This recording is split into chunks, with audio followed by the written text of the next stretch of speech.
Smile, you got this. The joke is on them. What if I told you that the freedom you seek is not about them? It is about you. Healing from unseen wounds is one of the hardest journeys we will take. The pain of abuse, whether emotional, mental, or physical, leaves scars that no one else can see, but you feel them every single day. The weight of betrayal, abandonment, and manipulation can feel unbearable, making it seem impossible to move forward. But here is the truth.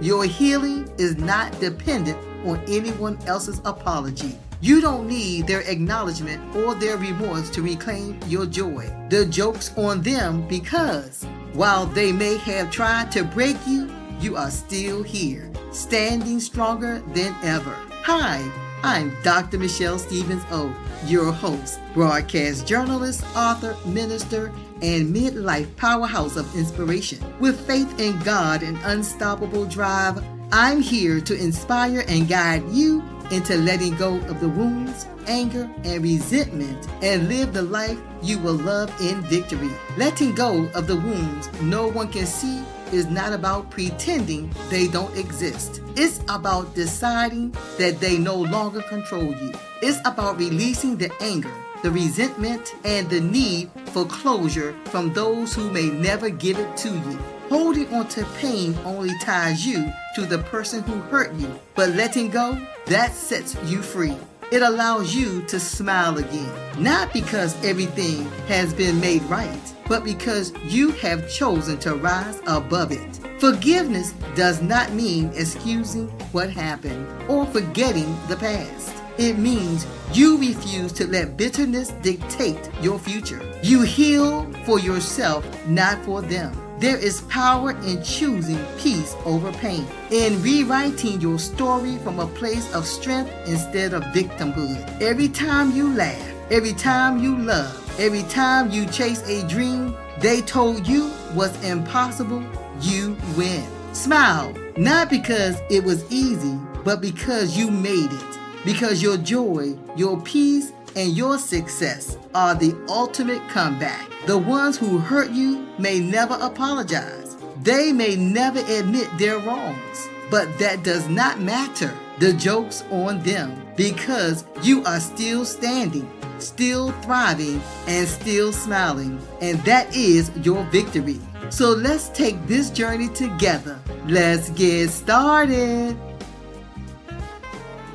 Have you ever held onto pain so tightly that it started to define who you were? Are you ready to release the weight of your past and step into a future of peace and healing? Life has a way of leaving us with wounds no one else can see. Pain from abuse, betrayal, and heartbreak that lingers long after the world has moved on. But here is the truth. You don't need an apology to heal. Smile. You got this. The joke is on them. It is the podcast that helps you break free from the pain of your past, embrace your strength, and reclaim your joy. Welcome to Direction at Midlife, the podcast where we reclaim our power, rediscover our purpose, and step boldly into the lives we were meant to live. Hi, I'm Dr. Stevens O, and today I'm talking about something that so many women struggle with. Letting go of the pain caused by others. We have all been hurt, whether through betrayal, abuse, or toxic relationships. But the real question is, how long are we going to carry that baggage? It's time to set ourselves free. You might be thinking, but why? They hurt me. They never apologized. They don't deserve my forgiveness. And I hear you loud and clear. But what if I told you that letting go is not about excusing their behavior? It is about releasing yourself from the prison of pain. Today, we will be getting deep into what it truly means to stop the hurt, free yourself, and move forward because the joke is on them. We will explore how to heal even when the ones who hurt you never say, "I'm sorry." You will learn how to release resentment, step into emotional freedom, and thrive despite what you have been through. Because healing is not about them, it is about you and your happiness. I'm going to give you 8 mind-changing steps to help you. But before I do, I want to tell you my story of abuse and forgiveness. For years, I carried wounds that no one could see, scars etched deep into my soul by the hands and words of those who were supposed to love and protect me. My uncle stole my innocence, leaving me with scars,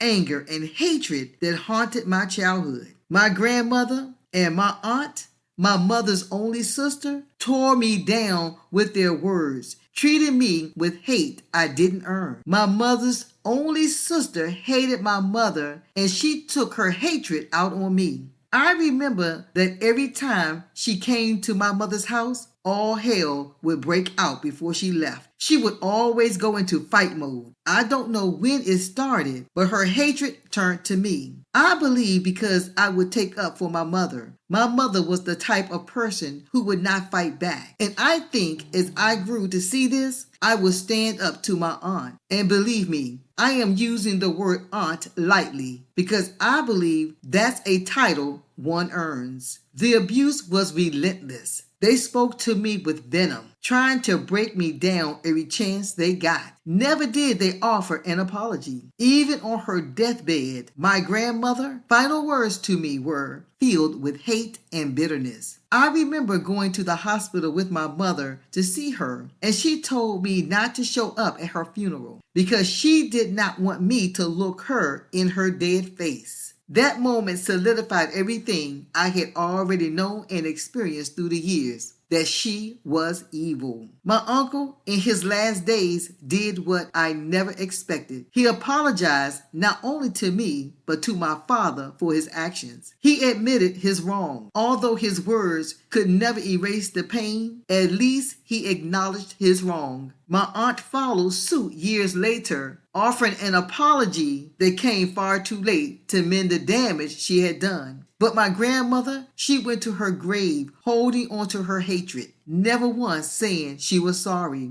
And for a long time, I let their cruelty shape me. I walked through life with a hardened heart, fueled by the rage of what they had done. I told myself that when they died, I would not shed a single tear. I would not attend their funerals, nor would I speak their names with anything but contempt. The anger inside me was a fire that burned without end. I was cold, unyielding, ready to strike back at anyone who dared to hurt me. My aunt, the same woman who tormented me, had even tried to turn my female cousins against me, and she did a good job, trying to force us to fight as if we were enemies instead of family. It was as if she thrived on destruction, on watching us tear each other apart. I wanted nothing more than to be free from them all. So at 16, I made the decision that changed everything. I stopped going to my grandmother's house. I cut them off, vowing never to look back. I disowned them and many of my relatives. I wouldn't attend anything they had, and I would not speak even if we were in the same room. But the pain did not leave just because I walked away. The rage followed me into every relationship, every interaction, every moment of my life. I built walls so high that no one could climb them. My heart was ice, and I had no interest in melting it. I thought that by holding on to my anger, I was winning. That by refusing to forgive, I was somehow keeping them accountable. But in reality,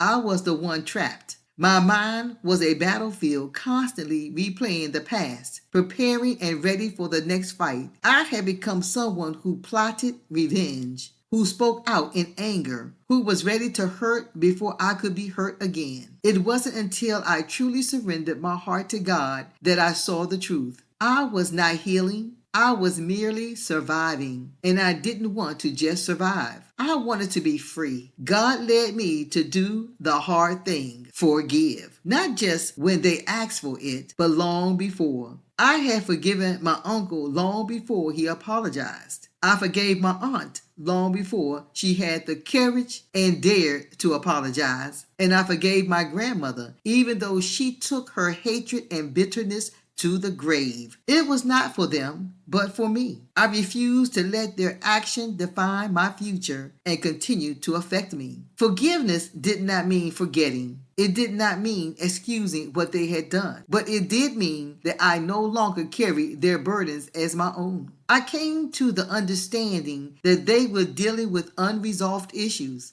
and I was not a victim, but I am a survivor. I was victorious. Through prayer and the inner work, I found peace in knowing that their cruelty did not shape my destiny. I found strength in my healing, in breaking the chains of generational pain. I spent too much time trying to prove that they could not break me, but the real proof was in my ability to rise. I chose to love, to be kind, to be whole. I chose to break the cycle rather than repeat it. And in the end, I win. Not by seeking revenge, but by living a life that was bigger than the pain they inflicted. They may have never given me an apology, but I gave myself something far greater, freedom. And for that, I walk in victory every single day. So now, I want to help you walk in victory. Free yourself and let go of the pain, even if they never apologize. So get those journals out. It's note-taking time. I want to give you 8 actionable steps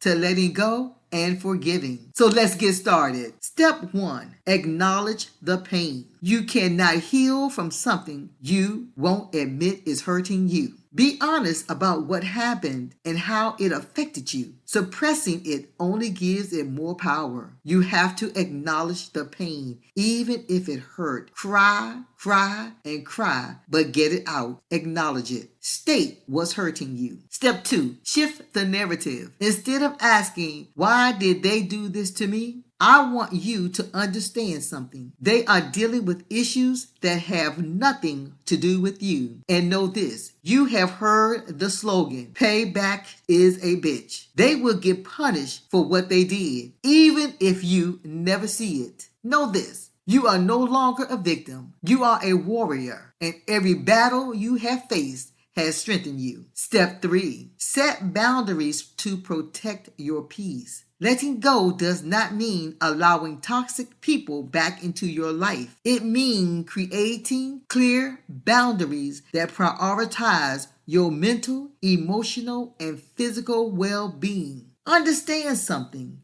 Just because you forgive someone does not mean that you have to have a relationship with them. That is not necessary for forgiveness. Move forward, and you choose whether or not you want to have a relationship with them. Step 4, take back your power. When you hold on to anger and resentment, you give the person who hurt you control over your emotions. Decide today that they no longer get to dictate your happiness. You take back your power. You choose to be happy. Walk in your happiness. If you got to force yourself every day to be happy until it becomes a habit, then you do just that. Step 5, write a letter you will never send. Put everything you feel on paper, every hurt, every disappointment, every ounce of anger, then burn it, tear it up, or throw it away as a symbol of your release. And if you feel you need to mail it to them, I believe sometimes you have to confront them. Step 6, choose forgiveness for yourself, not for the other person. Forgiveness is not about them. It is about setting yourself free. Holding on to bitterness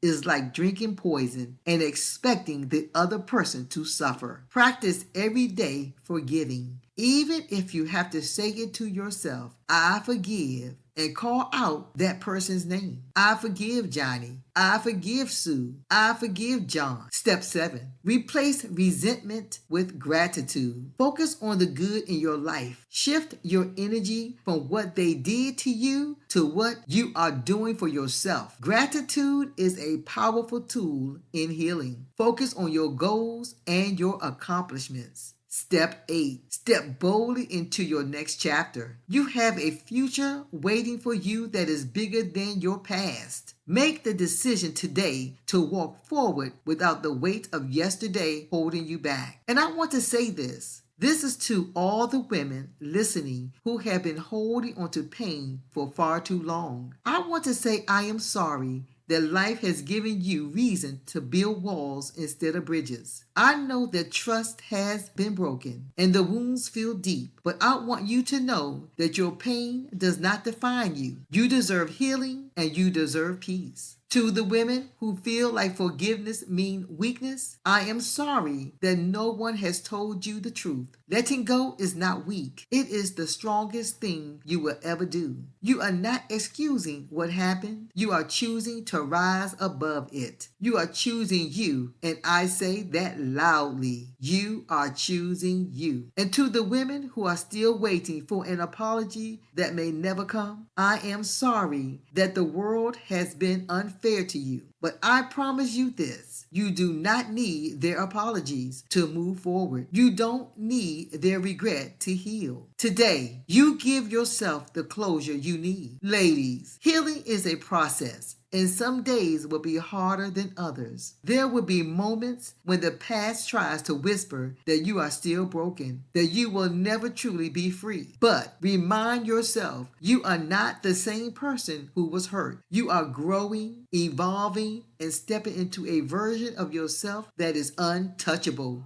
You are not defined by what happened to you. You are defined by how you rise from this moment forward. Lady, your healing journey starts today, not tomorrow, not when they say sorry. Today, you have carried this pain long enough. It is time to put it down and walk forward in freedom. If this episode spoke to you, I want you to take one step today, whether it is journaling, praying, or just simply speaking out loud. I want you to say, I release this hurt, I choose joy, and I choose me. Make sure you subscribe and follow me at Direction at Midlife on Apple Podcasts so you never miss an episode. And if you need a community that understands, please join the Facebook group, A Community of Women Discovering Their Passions and Purpose in Midlife. We are walking this journey together. And remember, you got this, and the joke is on them because you are about to live your best life. And please, please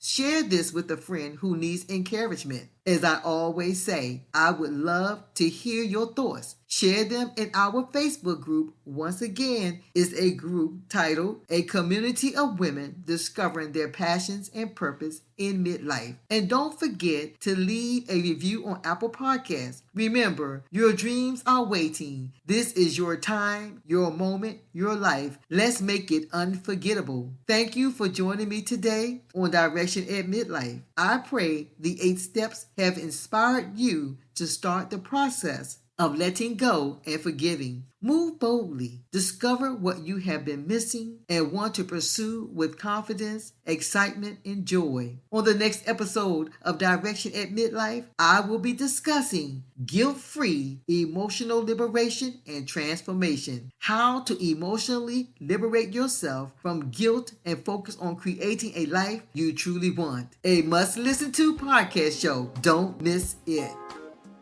Hey girl, hey! Thank you for listening to Direction at Midlife. This is your reminder. Your dreams are waiting and now is the perfect time to chase them. Believe in your power, embrace the possibilities, and step boldly into your next chapter. If this show has blessed you, show me love. Please leave me a written review on Apple Podcasts and follow me. Take a screenshot and post it on your Instagram. Shout me out on your Facebook and share it with your friends. Please tag me at Direction at Midlife and I will share your review, and together we can uplift and inspire each other. Remember, I'm Dr. Stevens O. Your journey is yours to own, and I'll be here cheering you on every step of the way.